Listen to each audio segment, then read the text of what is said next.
السلام علیکم ناظرین، آج ہم جانیں گے حضرت عائشہ رضی اللہ پر بہتان اور اللہ کی گواہی۔ آپ دیکھ رہے ہیں امت نبی 313۔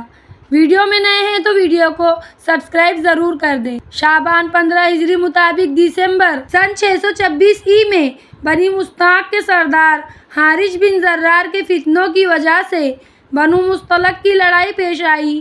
منافقوں کا یہ دستور بن گیا تھا کہ جس لڑائی کی ظاہری اسباب سے گمان غالب فتح کا ہوتا، اس سے مال غنیمت کی لالچ سے ضرور ساتھ ہو جاتے۔ چنانچہ اس لڑائی میں بھی منافقوں کا گروہ میں اپنے سردار عبداللہ ابی بھی موجود تھا۔ واپسی پر ایک معمولی حادثہ پیش آ گیا۔ بخاری میں اس واقعے کی جس تفصیل کا ذکر ہے، اس کا حاصل یہ ہے کہ جب نبی اکرم صلی اللہ علیہ وسلم کامیابی کے ساتھ غزوہ بنی مستلق سے واپس ہوئے تو مدینہ کے قریب ایک منزل پر پڑاؤ تھا کہ رات کے آخری حصے میں کچھ کا اعلان ہوا۔ حضرت عائشہ رضی اللہ عنہا اعلان سن کر ضرورت پوری کرنے کے لیے تیزی کے ساتھ قیام گاہ سے دور چلی گئی۔ فارغ ہونے کے بعد واپس ہوئی تو گلے میں جو ہار پہنے ہوئے تھی وہ سینے پر نہ پایا۔ وہ یہ سمجھ کر کہ ٹوٹ کر وہی گر گیا ہوگا جہاں ضرورت پوری کرنے کے لیے گئی تھی، اس کو تلاش کرنے کے لیے واپس گئی۔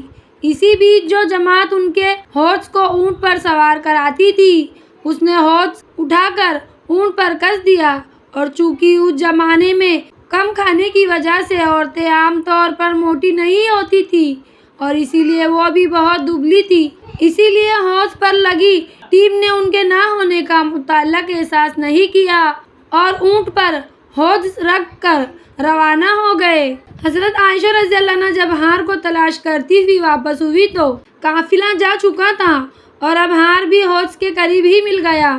وہ بہت پریشان ہوئی، پھر سوچا کہ جو ہی مسلمانوں کو یہ محسوس ہوگا کہ میں ہوش میں نہیں ہوں تو فوراً نبی اکرم صلی اللہ علیہ وسلم اسی جگہ سواری بھیج دیں گے، اسی لیے مناسب یہ ہے کہ قافلے کا پیدل پیچھے کرنے کے بجائے اسی جگہ انتظار کیا جائے۔ رات کا آخری حصہ تھا، اجالا ہونے والا تھا کہ ان کی آنکھ لگ گئی۔ ادھر صفوان بن معطل سہمی اس خدمت پر لگے ہوئے تھے کہ قافلے سے بہت پیچھے رہ کر نگرانی کرتے ہوئے جو چیز بھی قافلے کی رہ جائے اس کو لیتے ہوئے آئے۔ وہ پیچھے سے چلتے ہوئے جب اس جگہ پہنچے تو انہوں نے محسوس کیا کہ یہاں کوئی انسان موجود ہے۔ قریب آئے تو ان کو پہچان لیا، کیونکہ حجاب کی آیات سے پہلے وہ ان کو دیکھ چکے تھے۔ انہوں نے دیکھتے ہی فوراً بلند آواز سے انا للہ و انا الیہ راجعون پڑھا۔ حضرت عائشہ رضی اللہ آواز سن کر بیدار ہو گئی اور سمٹ کر بیٹھ گئی۔ صفوان نے ایک لفظ کہے بغیر اونٹ کو بٹھایا اور وہ خاموشی کے ساتھ اونٹ پر حوض میں سوار ہو گئی اور صفوان مہار پکڑے ہوئے روانہ ہوئے اور دوپہر کے قریب لشکر میں جا پہنچے۔ جب یہ خبر عبداللہ بن ابی کو معلوم ہوئی تو اس نے اور اس کی جماعت نے موقع کو غنیمت جانا اور تیزی کے ساتھ افطارا اور بہتان کو فوج میں پھیلا دیا، مگر مسلمانوں نے کسی طرح اس کو بوار نہیں کیا۔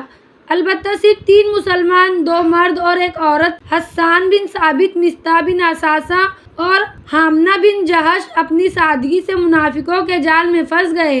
خدا کا کرم و فضل دیکھیے کہ زیادہ دن نہ گزرے تھے کہ اللہ تعالیٰ نے وحی قرآن کے ذریعے منافقوں کی خباثات کو آشکار کر دیا اور حضرت عائشہ رضی اللہ کی پاک دامنی پر مہر لگا دی اور بہتان لگانے والوں پر کوڑوں کی سزا جاری کرنے کا حکم دیا، اور اسی طرح جھوٹ بولنے والے اور بہتان لگانے والے اپنے نتیجے کو پہنچے۔ قرآن نے اس واقعے پر مسلمانوں کو صاف طور پر بتا دیا کہ جھوٹ اور بہتان پر گڑی یہ داستان سن کر تم نے خود ہی کیوں نہ کہہ دیا کہ یہ صرف جھوٹ اور بہتان ہے۔ وہ بہتان اٹھانے والے اپنے بہتان پر کیوں 4 گواہ نہ لائے؟ پر جب وہ گواہ نہ پیش کر سکے تو یہی لوگ اللہ کے یہاں بالکل ہی جھوٹے ہیں، اور اللہ کا فضل اور اس کی رحمت دنیا اور آخرت دونوں میں تم پر نہ ہوتی تو پڑ جاتی اس جھوٹی چرچا کرنے میں تم پر کوئی بڑی آفت، جبکہ تم اس بہتان کو اپنی زبانوں پر جاری کرنے لگے اور ایسی بات منہ سے نکالنے لگے جس کی تم کو خبر تک نہیں، اور تم اس کو ہلکی بات سمجھتے ہو۔ حالانکہ بہتان اور افطار اللہ کے نزدیک بہت بڑی بات ہے، اور جب تم نے اس کو سنا تھا تو کیوں نہ کہا کہ ہمارے لیے مناسب نہیں کہ ایسی جھوٹی بات منہ سے نکالے۔ اللہ ہی کے لیے پاکی ہے، یہ تو بہت بڑا بہتان ہے۔ اللہ تم کو سمجھاتا ہے کہ ایسا کام پھر کبھی نہ کر بیٹھنا اگر تم واقعی سچے ایمان والے ہو، اور اللہ تمہارے لیے پتے کی باتیں واضح کرتا ہے، اور اللہ خوب جاننے والا حکمت والا ہے۔ جو لوگ چاہتے ہیں کہ بدکاری کی چرچا ہو، ایمان والوں میں ان چاہنے والوں کے لیے دردناک عذاب ہے، دنیا میں بھی آخرت میں بھی۔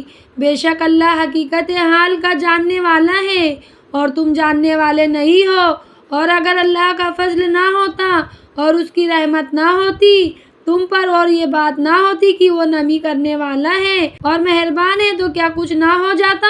سور کی ان آیاتوں نے حضرت عائشہ رضی اللہ کی طہارت اور پاک دامانی کا ہی صرف اعلان نہیں کیا بلکہ مسلمانوں کو یہ تنبیہ بھی کی، ان کو ایک لمحے کا انتظار کیے بغیر اس قسم کے جھوٹے بولنے والوں کے جھوٹ بولنے پر صاف صاف کہہ دینا چاہیے تھا کہ یہ صرف جھوٹ اور بہتان ہے۔ یہ آیت اس وجہ سے آیت براءت بھی کہلاتی ہے کہ ان میں حضرت عائشہ رضی اللہ کی براءت چھوٹ جانے کا اعلان ہے، منافقوں اور دشمنوں کی ذلت و خواری کا اظہار